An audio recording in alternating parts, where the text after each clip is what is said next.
नमस्कार students, Trinity maths academy की online classes में आपका वेलकम है।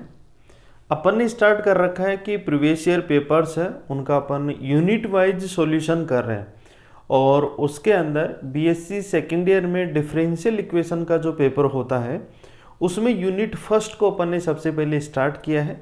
सेकेंड ईयर बीएससी पार्ट 2 और उसमें पेपर सेकंड है वो होता है डिफरेंशियल इक्वेशन का पेपर, डिफरेंशियल इक्वेशन। और उसमें लास्ट 5 ईयर के अंदर जो क्वेश्चंस आए हैं उनका अपन सॉल्यूशन कर रहे हैं। तो यूनिट वाइज सॉल्यूशन कर रहे हैं कि क्वेश्चन है वो रिपीट भी हो जाते हैं। जैसे क्वेश्चन कोई 2021 में आया वो 2019 में भी आ गया, 2015 में भी आ गया, इस तरह से रिपीट होते। तो उन सारे क्वेश्चनों को एक साथ लेके तो पहले फर्स्ट यूनिट का कर रहे हैं, फिर सेकंड का करेंगे, फिर थर्ड का करेंगे। तो उसमें अपन ने फर्स्ट यूनिट में 1 से लेके 12 तक के क्वेश्चन कंप्लीट कर लिए थे, 1 to 12, जिसके अंदर 2022 है, 21 है और 20 वाले क्वेश्चन भी 1-2 इंक्लूड हो गए थे। आज अपन उसके आगे के क्वेश्चंस को करते हैं। और ये ध्यान रखना फर्स्ट यूनिट है और फर्स्ट यूनिट है वो है डिफरेंशियल इक्वेशन। वो भी कैसी differential equation? First order first degree differential equation, उसके सॉल्यूशंस निकालने। तो देखिए 1 से लेके 12 तक के क्वेश्चन मैंने करवा दिए थे आपको। आज अपन आगे के क्वेश्चंस करते हैं। फर्स्ट यूनिट है ये आपकी, इसमें 2022 फर्स्ट क्वेश्चन से मैंने स्टार्ट किया था और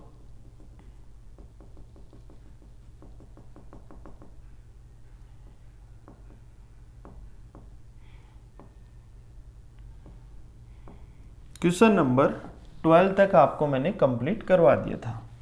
अब देखो क्वेश्चन नंबर 13 देखिए नेक्स्ट। ये 13 क्वेश्चन जो कि 2020 में आया था। अब क्या है ये क्वेश्चन और कैसे अपन इसको सोल्व करेंगे?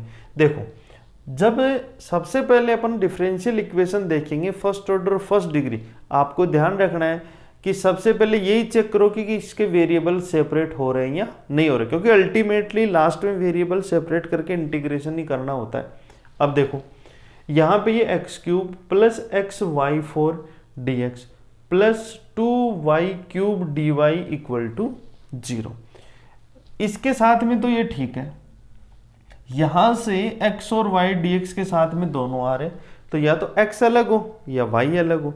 y अलग हो जाए तो इसके नीचे ले जाए और x अगर हो तो इसके साथ रह जाए, लेकिन ऐसा नहीं हो रहा।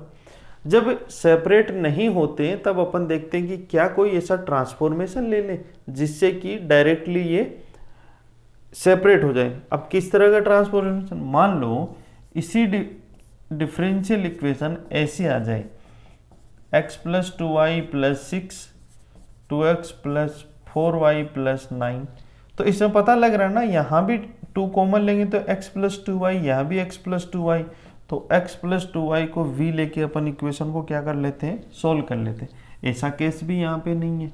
अब क्या करें? अब देखिए उसके बाद मैंने जब आपको क्लास में करवाया है, इसकी जो प्रॉपर सिलेबस आपको करवा रहा हूँ उसमें मैंने हर तरह के मेथड है, जितने भी मेथड वो सारे मैंने कराए हैं। अब इसमें अपन ने एक लीनियर डिफरेंशियल इक्वेशन पढ़ा, उसके बाद में अपन ने बर्नौली भी किया, उसके बाद में एग्जैक्ट डिफरेंशियल इक्वेशन भी किया। तो इस क्वेश्चन को भी अपन 2-3 तरीके से कर सकते हैं। कौन सा मेथड लगाना है एग्जाम के अंदर? जो मेथड आप लगा पाओ। ऐसा नहीं है कि इस मेथड को, इस क्वेश्चन को एक ही मेथड से कर सकते हैं, दूसरे मेथड से भी कर सकते हैं। मैं दोनों मेथड से आपको करके बताता हूं। देखो आप, सबसे पहले मैं एग्जैक्ट डिफरेंशियल इक्वेशन वाला मेथड बताता हूं। क्या करते हैं एग्जैक्ट डिफरेंशियल इक्वेशन में?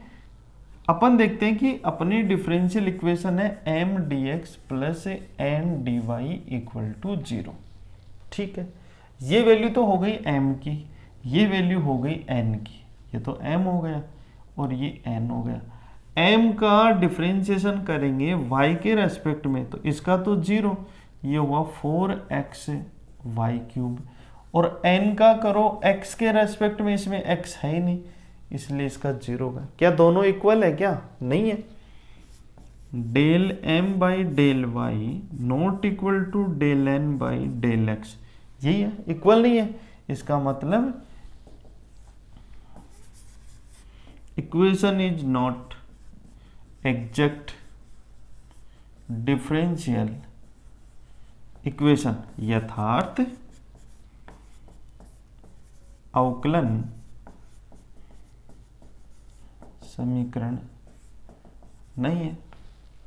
अगर होती तो direct solution u plus V equal to C लिख देते। अब इसको पहले अपन एग्जैक्ट में कन्वर्ट करेंगे।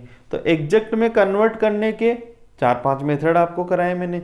सबसे पहला करवाया कि इक्वेशन आपकी कैसी हो, होमोजीनियस। ये होमोजीनियस है क्या? नहीं है, क्योंकि ये क्यूब है, ये पावर 5 है, यहाँ पे ये क्यूब है, होमोजीनियस नहीं है। दूसरा रूल कराया मैंने आपको कि f1 xy, ये लिखा है मैंने आपको, f1 xy y dx plus f2 xy x dy, ये फॉर्म होनी चाहिए। ये इक्वेशन इस फॉर्म की भी नहीं है। उसके बाद में जो मेथड कराए वो दोनों एक साथ लिखाए मैंने आपको। देखो क्या लिखाए हैं उनको मैं बता देता हूँ, फिर उनको यहाँ पे अप्लाई करते हैं। मैंने आपको उसमें बताया कि 1/n del M by del Y minus del N by del X, ये निकालिए। या फिर निकालो 1/m del N by del X और del M by del Y. ये तो होना चाहिए x का फलन या फिर कोई अचर हो, और ये होना चाहिए y का फलन या फिर कोई अचर हो। ऐसा ही होना चाहिए। मान लो ये x का फंक्शन आ रहा है तो उसको मैंने fx लिख दिया, ये y का फलन आ रहा है तो उसको मैंने fy लिख दिया। तो फिर इसका इंटीग्रल फैक्टर क्या होगा? e raise to power fx dx, और इसका इंटीग्रल फैक्टर क्या होगा? e raise to power fy dy। Integral factor वो है जिससे इस इक्वेशन को मल्टीप्लाई करने पे ये एग्जैक्ट हो जाएगा, यानी ये दोनों आपस में क्या आ जाएंगे? इक्वल आ जाएंगे। अब देखो मैं सबसे पहले ये फर्स्ट वाला अप्लाई करता हूँ, क्या आएगा। तो यहाँ पे मैंने अप्लाई किया 1/n del m by del Y minus del n by del x. चलिए 1/n की वैल्यू क्या है? 2y क्यूब, ये लिख दिया मैंने 2y cube. Del m by del Y ये रहा 4xy cube minus del n by del x तो 0 है, ये 0 लिख दिया। ये माइनस 0 करेंगे तो यही टर्म बचेगी। अब देखो इसमें y क्यूब से y क्यूब कट गया और 2 से 2 कैंसिल होगा, तो यहाँ पे क्या आ जाएगा? देखो y क्यूब से y क्यूब, 2 से 2, तो ये हो गया 2x। अपन बोल रहे थे कि x का फंक्शन आना चाहिए, आ रहा है ना x का फंक्शन, इसलिए ये फर्स्ट वाला लगेगा। मान लो ये x का फंक्शन नहीं आता तो फिर अपन सेकंड वाला अप्लाई करते। ठीक है, अब देखिए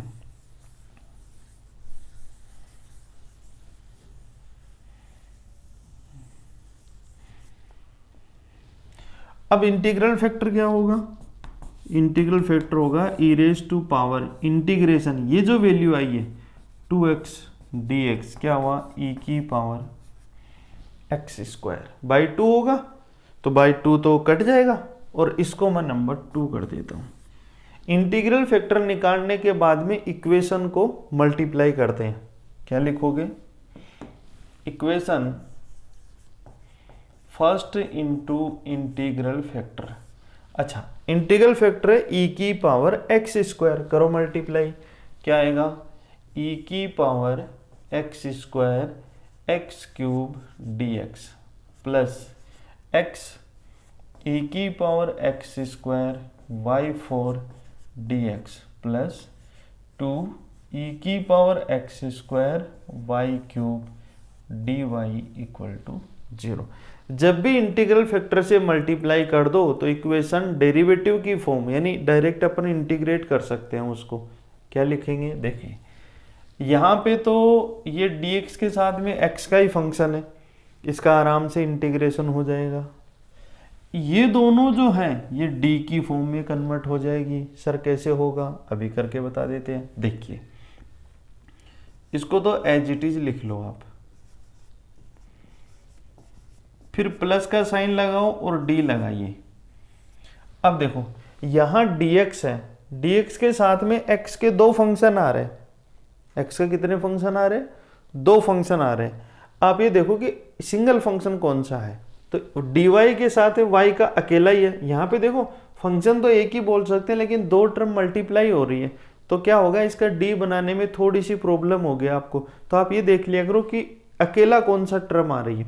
तो dy के साथ में अकेली y क्यूब आ रहा है, तो यहाँ से शुरू कर लेंगे अपन।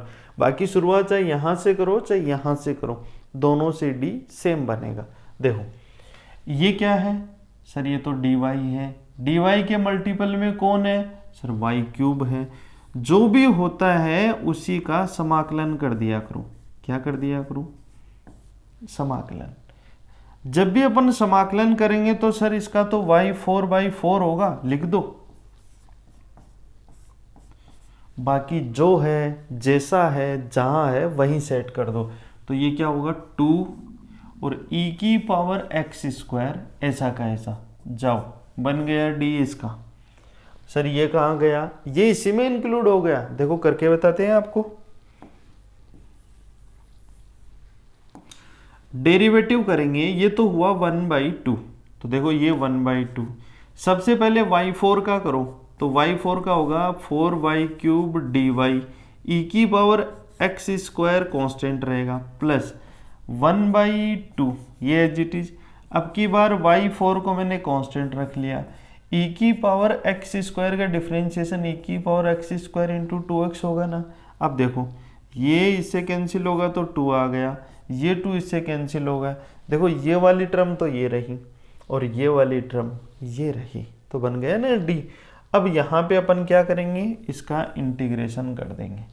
चलो integration e raise to power x square x³ dx plus d, इसको 1/2 लिख सकते हैं, e raise to x square y4 equal to constant c। देखिए ये जो 2 है ना, ये कांस्टेंट है, इसको मैं इधर भी ला सकता हूँ, ठीक है, और नहीं लाओ तो भी आप कोई दिक्कत नहीं है। इसको मैं ऐसे लिखूँ x इंटू एक्स स्क्वायर ई की पावर x स्क्वायर dx, ये हो जाएगा 1/2 ई की power x square y4 equal to c, ये बन जाएगा। अब आप देखो इसका इंटीग्रेशन करना है, तो x स्क्वायर को क्या लिख लो, t लिख लो, तो x dx की वैल्यू क्या आएगी, dt/2 आएगी। तो ये क्या बन गया, x इंटू डी एक्स तो हो गया dt/2, मैं इधर लिख देता हूँ, ये हो गया t और ये हो गया e की पावर t, प्लस ये इंटीग्रेट पहले ही हो चुका, x से e की पावर x का जो फॉर्मूला होता है वो मैंने लिखा रखा, आपको लिख लो, आप दोनों ही लिख लो। एक तो लिखो x e raise to power x integration dx, ये होता है e raise to x minus 1 plus c, ये फॉर्मूला होता है, लिख लीजिए इसको। और अगर यहाँ माइनस एक्स आ जाए ना, ऐसा आ जाए मान लो, तब आप ये लगा देना e raise to power minus x, minus बाहर लिख लेना और x प्लस 1 प्लस c ये कर देना, ठीक है, इसमें लगा दो। तो 1/2 ये हो जाएगा e raise to power t minus 1 plus 1/2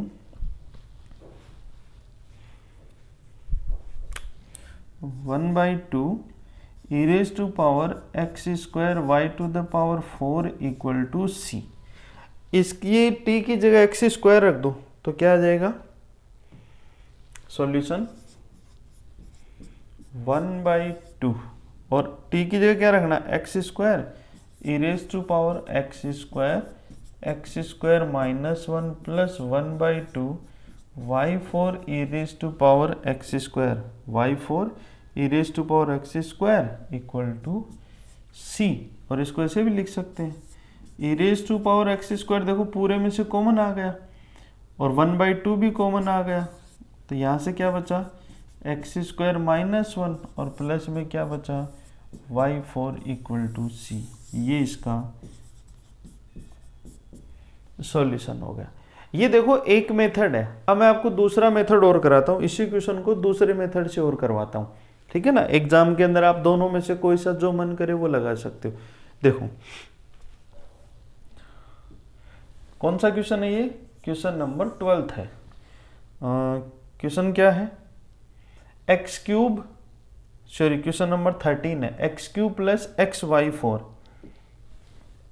13 है, x cube plus x y 4 d x plus 2y cube d y equal to 0, यही है क्या, plus x cube plus x y 4 d x plus 2y cube d y equal to 0। इसी question को 2y cube d y equal to 0, इसी question को दूसरे method से करते हैं। देखो क्या है दूसरा मेथड, देखिए आप, मैं इसको dy बाई dx की फॉर्म में लिखूं तो ये dx इधर आ जाएगा, तो ये इक्वेशन कैसी बनेगी, देखिए 2y cube dy by dx plus यहाँ क्या रह जाएगा x cube plus x y 4 equal to 0, ये बन जाएगा। अब आप क्या करो, इस 2 से इस पूरी इक्वेशन को डिवाइड कर लो, तो इसको ऐसे लिख सकते हैं क्या, y cube d y by d x plus x by 2y4 equal to minus x cube by 2। सही है, देखो इस टर्म को मैं उधर ले गया और ये इट इज यहाँ वाई क्यूब का वाई क्यूब रख लिया, ये एक्स वाई 4 यहाँ लिख लिया, 2 से डिवाइड किया, ये वाली टर्म तो यहीं रख ली, इसको आरएचएस में ले गया। इस इक्वेशन को देख के बर्नौली इक्वेशन ध्यान आ रही है आपको, और बर्नौली इक्वेशन में मैंने आपको कराया कि यहां पर जो भी हो उसको v लिख लिया करो, तो क्या लिख लेंगे, late y4 equal to v, इसका मतलब 4y cube dy by dx equal to क्या रह जाएगा dv बाई dx। ये 1/4 इधर जाएगा तो इसकी वैल्यू क्या बनेगी 1/4, ये बनेगी ना, ये 4 नीचे आ जाएगा और ये रह गया dv by dx plus x by 2v equal to minus x cube by 2। सही है, ये देखो v का v रह गया, x by 2 as it is, ये 1/4, 4 से पूरी इक्वेशन को मल्टीप्लाई कर दो तो क्या रह गया dv by dx plus 2xv equal to minus 2x cube. इसको मैं नंबर 2 करता हूँ और ये इक्वेशन नंबर 1 करता हूँ, और इस सेकंड नंबर इक्वेशन को देख के पता लग रहा होगा कि यह है लीनियर डिफरेंशियल इक्वेशन। थोड़ा समझो क्या होती है लीनियर डिफरेंशियल इक्वेशन। देखो लीनियर डिफरेंशियल इक्वेशन अपन कहते हैं कि dy by dx plus p y equal to q. इसका जब भी सॉल्यूशन निकालते हैं तो सबसे पहले निकालते हैं इंटीग्रल फैक्टर, और इसके क्वेश्चन पीछे जो 2022, 21 इनके क्वेश्चन कराए वहां पे करवाए मैंने इसका question, e raise to power क्या लिखोगे पी डी एक्स लिखोगे, और सॉल्यूशन क्या होता है y into integral factor Q D x plus C, ये बन जाएगा। अब आप मेरे को बताओ क्या यहाँ पे ये लगा सकते हैं क्या अपन, क्योंकि y की जगह v है, चलिए लगाइए, इधर लिखता हूं मैं। देखो इसमें सबसे पहले इंटीग्रल फैक्टर निकालो तो क्या आएगा इंटीग्रल फैक्टर हो गया e raise to power integration 2x dx, ये हो जाएगा e raise to power x square. अब क्या करो सॉल्यूशन करो तो y into integral factor y की जगह v है तो क्या लिखोगे v इंटू इंटीग्रल फैक्टर, ये हो गया integral factor e raise to power x square q, इसकी वैल्यू 2x क्यूब, माइनस का साइन यहाँ लगा देता हूँ और dx लिख देता हूँ, v e raise to power x square minus integration, इसको ऐसे लिखूँ 2x into x square e raise to x square dx। ये जो x क्यूब था ना इसको x इंटू एक्स स्क्वायर लिख दिया। इसका इंटीग्रेशन करने के लिए x square equal to t तो x dx into 2 equal to d T.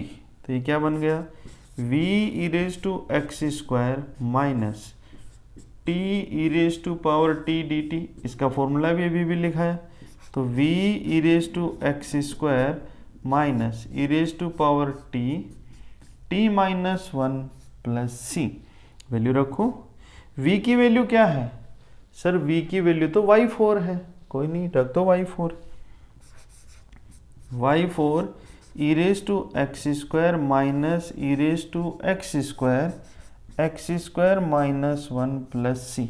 अब देखो ये पूरी की पूरी टर्म उठा के इधर लाओ, तो e raise to power x square ले लो कॉमन, और क्या बचा यहाँ पे y4 plus X square minus 1 equal to C. ये इसका सॉल्यूशन हो गया। दोनों कर सकते हो। अब आप देखोगे कि जो पिछले वाला करवाया मैंने यही है ना सॉल्यूशन। देखो x square plus y4 minus 1 ई की पावर एक्स, ये 2 तो इधर ले जाके अपन कांस्टेंट में इंक्लूड कर सकते हैं, उससे फर्क नहीं पड़ेगा। हाँ अगर ऐसा होता कि यहाँ एक्स स्क्वायर बाई 2 होता तब नहीं लेके जा सकते, लेकिन यहाँ ये 2 1/2 मल्टीप्लाई में इसको इधर c के साथ में ले जाके नया कांस्टेंट दे सकते हैं। तो ये सॉल्यूशन और ये सॉल्यूशन दोनों आपके, कौन सा, ये वाला, दोनों ही सॉल्यूशन आपके सेम है। तो एग्जाम में दोनों में से कोई सा भी मेथड आप लगा सकते हो। मेरे समझाने का मतलब ये है कि ऐसा नहीं है कि आप ऐसे सोच लो कि ये तो उस मेथड से हो रहा था तो इस मेथड से नहीं होगा, ऐसा नहीं है। और एग्जाम में पर्टिकुलर मेथड का नेम नहीं गिवन होगा, डायरेक्ट आपसे बोलेगा कि इसको सोल्व करो। तो ये था क्वेश्चन नंबर 13। अब देखते हैं अपन नेक्स्ट क्वेश्चन। ये तो आ गया होगा समझ में। ये देखिए स्क्रीनशॉट ले लो, इसका ले लीजिए। ये यहाँ तक ये कंप्लीट हो गया। ये दोनों फॉर्मूले लिख लेना आप, और उसके बाद में ये दोबारा उस क्वेश्चन को करवाया है मैंने दूसरे वाले मेथड से, ठीक है। अब देखिए क्वेश्चन नंबर 14th क्वेश्चन में क्या दे रखा है, y equal to x cos y by x y d x plus x d y equal to y sine y by x d y minus y d x. इसको पहले d y by d x की form में बनाओ, क्या आता है बाद में देखते हैं इसका क्या होगा। तो देखो ये डी एक्स है और यहाँ पर भी क्या है डी एक्स है, तो डी एक्स वाली टर्म को एक साथ लिख लेता हूँ। तो देखो ये पूरा का पूरा इसके साथ में मल्टीप्लाई होगा, तो क्या लिखेंगे x y cos y by x हो गया। dx है, एक बार dx को रखो, ये जब इसके साथ मल्टीप्लाई होगा तो dx बनेगा, माइनस की टर्म है इधर लाएगा तो प्लस बनेगा, तो plus y into y y square sine y by x, ये बन गया। और यहाँ पे क्या बना dx, ठीक प्लस हो गया ना।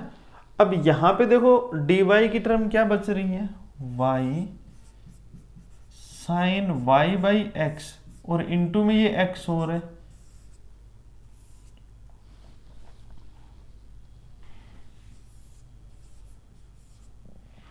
dy। और यहाँ पे ये वाली जो dy की टर्म है इसको उधर ले जाऊं तो ये माइनस में हो जाएगा, minus x into x X square cos y by x, ये बन गया। अब इसको dy बाई डी एक्स लिखेंगे तो देखो ये तो इसके नीचे ले जाएंगे, ये इसके नीचे ले आएंगे, तो क्या लिखोगे dy बाई डी एक्स। देखो ये एज इट इज रहेगा, इन दोनों में से y को बाहर है, कॉमन है, y बाहर ही लिख लो, x cos y by x plus y sine y by x upon में ये टर्म आएगी। तो इन दोनों में से देखो x बाहर है, यहां से क्या रहेगा y sine y by x minus x बाहर आ गया x cos y by x, ये बन जाएगा। और ये इक्वेशन तो होमोजीनियस डिफरेंशियल इक्वेशन है, और उसमें तो क्या लेते हैं let y equal to v x, तो dy बाई डी एक्स क्या बनेगा v plus x d v by d x चीज नंबर 2 बन गया। अब क्या करो, ये वाली वैल्यू जिसमें रखो, तो देखो इसकी जगह तो क्या लिखोगे आप sir, v plus x d v by d x equal to, अब आप देखो यहाँ ये जो y बाई एक्स है ये तो v बन गया, ये v लिख दिया ब्रैकेट, ये x का x रखो कोस v प्लस y की जगह क्या लिख दो v x sine v upon में ये x तो इसके साथ इंक्लूड हो गया, यहाँ लिखो v x sine v minus x cos v। देखो x x कॉमन होके कट जाएगा, क्या रहा x d v by d x equal to v cos v plus v sine v। यही टर्म बची ना यहाँ पे, x तो कैंसिल हो गया, cos v plus v sine v upon में क्या रहेगा v sine v minus cos v, और माइनस v कौन सा, ये v जो प्लस का था इसको उधर ले जाएंगे तो माइनस v हो जाएगा, x d v by d x equal to, LCM ले लो तो देखो v cos v plus v square sine v minus v into v square sine v minus minus plus v cos v upon v sine v minus cos v। फिर से समझ लो, v cos v, v into v square sine v, ये minus v इसके साथ multiply हुआ तो minus v square sine v और minus minus plus v cos v। अब अपन देख रहे हैं कि ये इससे क्या हो गया, कैंसिल हो गया और वेरिएबल हो जाएंगे सेपरेट, तो ये वाली टर्म तो इधर ले आओ, v sine v minus cos v upon में देखो ये दोनों मिलके क्या रह गए, ये रह गया v कोस v और ये 2 टाइम रह गया, तो ये 2 तो इधर रख लिया मैंने, कोस v कोस v को इधर भेज दिया और यहाँ रह जाएगा dx बाई एक्स और यहाँ रह जाएगा dv। अलग अलग डिवाइड करो, देखो इसको इससे डिवाइड करेंगे तो क्या रह जाएगा 10v minus 1 upon v dv 2 dx by x, integration का साइन लगा दो। चलिए अगले पेज पे ले लेते हैं, क्या यार 10v minus 1 upon v integration dv और 2 dx बाई एक्स। हो गए ना variable separate, sine by cos v से v कट गया, इसको डिवाइड करेंगे तो 1 अपॉन v रह जाएगा। 10 का इंटीग्रेशन क्या लिखते हैं log sec x, तो क्या हो जाएगा log sec v minus log v equal to 2 log x और प्लस में भी कांस्टेंट क्या लिख दो log c। देखो फॉर्मूला लिखो, जो 10 होता है इसका लिखते हैं log sec x या फिर माइनस log cos x, ये इसका इंटीग्रेशन होता है। सर होता कैसे है, जो 10 होता है उसको अपन साइन बाई कोस लिखते हैं ना, अब इसको t लोगे तो ये dt बनेगा ना विथ माइनस साइन, तो ये माइनस कोस x होगा और माइनस जब इसके ऊपर जाएगा तो ये सेक बन जाता है। ठीक है, इस तरह से होगा। अब इस पूरे में से log को अपन एलिमिनेट कर सकते हैं, कैसे करेंगे देखो, इसको मैं लिख दूं log sec v by v और इधर लिख दूं log x स्क्वायर इंटू सी, तो log से log हटेगा तो ये रह गया sec v by v x square C, तो sec की जगह पे sec y by X equal to v, ये v इधर ले गया, v की जगह हो गया y by X X square C, x से x कट गया, sec y by x Y X C, ये इस डिफरेंशियल इक्वेशन का सॉल्यूशन हो जाएगा। तो आराम से इजीली कर सकते हो इसको, स्टेप बाय स्टेप मैंने आपको समझा दिया। ये 2019 का क्वेश्चन है। इसको थोड़ा चेंज करके भी दे सकता है, या तो आपको क्या करेगा, ये वाली फॉर्म देगा। और कई बार एग्जाम में क्वेश्चन पूछा हुआ है जिसमें पहले क्वेश्चन पूछा तो इस फॉर्म में पूछा हुआ है, ऐसी फॉर्म बना के दे दिया और फिर आपसे पूछा, तो चाहे ये दे चाहे ये दे, आपको इसी तरीके से करना है। तो ये क्वेश्चन नंबर 14 था, 13 करवा दिया, 13 को दोनों मेथड से मैंने करवा दिया और आपको 14th क्वेश्चन भी करवा दिया। नेक्स्ट क्वेश्चन देखते हैं, होता है होने वाला है तो कर लेंगे, नहीं तो अपन नेक्स्ट क्लास में करेंगे। हो जाएगा क्वेश्चन नंबर 15 देखो, कर लेते हैं इसको भी। क्वेश्चन नंबर 15 है, वही लीनियर डिफरेंशियल इक्वेशन का कंसेप्ट है और बर्नौली है यहाँ पे देखो। और बर्नौली वाला क्वेश्चन मैंने करवाया आपको अभी 2019 में पूछा हुआ क्वेश्चन है। अगर यहाँ पे ये नहीं होता तो ये लीनियर डिफरेंशियल इक्वेशन की फॉर्म में बनाते अपन इसको। कुछ नहीं करना, कोस स्क्वायर से पूरी इक्वेशन को डिवाइड करो, तो यहाँ क्या आएगा, sec square y d y by d x plus x. अब एक बात बताओ, साइन 2y है, इसको ऐसे लिख सकते हैं क्या, 2 sign Y cos Y, upon में आप कोस स्क्वायर वाई से डिवाइड करो, ए कोस से ए कोस कट गया, साइन बाई कोस क्या हो गया 10, तो 2 10y equal to x cube. ये आपकी इक्वेशन फर्स्ट हो गया आपका काम। बर्नौली इक्वेशन में यहाँ पे जो भी फंक्शन होता है उसको v लेते हैं, तो क्या लिखोगे, late 10y equal to v और 10 का differentiation sec square y d y by d x equal to d v by d x. देखो रखो इसमें, तो ये d v by d x हो गया ना, ये तो पूरा का पूरा d v by d x plus 2x और यहाँ पे क्या आ गया v इक्वल टू क्या आ गया एक्स क्यूब, ये नंबर 2। देखो ये क्वेश्चन तो अपन ने किया है अभी बताता हूँ आपको कौन सा, जो अपन ने क्वेश्चन नंबर 13 किया ना, देखो ऐसा ही तो किया है। यह एक्स क्यूब है, ये -2 है, कॉन्स्टेंट टर्म है, मतलब बाकी इंटीग्रल फैक्टर वगैरह ऐसा ही निकलेगा इसका भी। देखो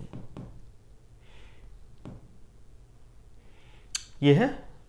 अब इसमें अपन इंटीग्रल फैक्टर निकालेंगे, क्या होगा integral factor, integral factor e raise to power 2x dx, ये हो गया e raise to power x square. और सॉल्यूशन क्या लिखोगे, v into integral factor integral factor into Q D x plus C. तो v की वैल्यू तो v integral factor e की पावर एक्स स्क्वायर और ये e raise to power x square, यहाँ पे हो गया एक्स क्यूब और dx प्लस सी। अब इसका इंटीग्रेशन कर देंगे, एक्स क्यूब को क्या लिख सकते हैं, x into x square e raise to power x square D x plus C. इसमें देखो एक्स स्क्वायर इक्वल टू लिख लो t, तो x dx हो जाएगा dt बाई 2, ठीक है, v e raise to power x square. देखो x इंटू डी एक्स, ये तो बन गया dt बाई 2, 2 को यहाँ लगा देता हूँ अपॉन में, इसको लिख लिया t, ये हो गया e की पावर t, और t e की पावर t का अभी फॉर्मूला लिखा है 1/2 e की पावर t माइनस 1 प्लस सी। v की वैल्यू क्या है सर, v की वैल्यू तो 10y है, लिख दो 10y, तो ये हो गया 10y into e raise to power x square 1/2 e raise to x square minus 1 plus C. ये इस डिफरेंशियल इक्वेशन का सॉल्यूशन हो जाए। आराम से इजीली कर सकते हो। देखिए आप 5 ईयर क्वेश्चंस भी अच्छे से कंप्लीट करते हो तो आपके सारे मेथड्स है ना वो आराम से इजीली क्लियर हो जाएंगे।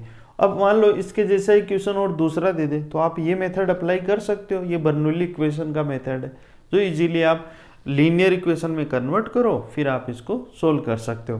तो ये आज की क्लास में अपन इतना ही करेंगे, क्लास में लंबी हो जाएगी। थोड़े थोड़े करते चलो क्वेश्चंस को, साथ साथ में आपकी जो क्लास चल रही है, जहाँ भी चल रही है, जैसे भी चल रही है, चाहे मेरे पास चल रही है, कहीं और से, कॉलेज से, जैसे भी आप पढ़ रहे हो, साथ साथ में ये प्रीवियस ईयर के क्वेश्चन पेपर हैं, इनको जरूर सोल्व कीजिए, जिससे आपको आइडिया लग जाए कैसा क्वेश्चन आता है, और रेंडमली क्वेश्चन उठा के अगर आपको मिलता है तो अपन उसको कैसे सोल्व करें। देखिए, एक तो जैसे मैंने एक मेथड बताया और उसी के ऊपर सारे 10-20 क्वेश्चन करा दिए, तो आप आंख बंद करके पता है कि यही मेथड लगेगा, सारे क्वेश्चन सोल्व कर लोगे।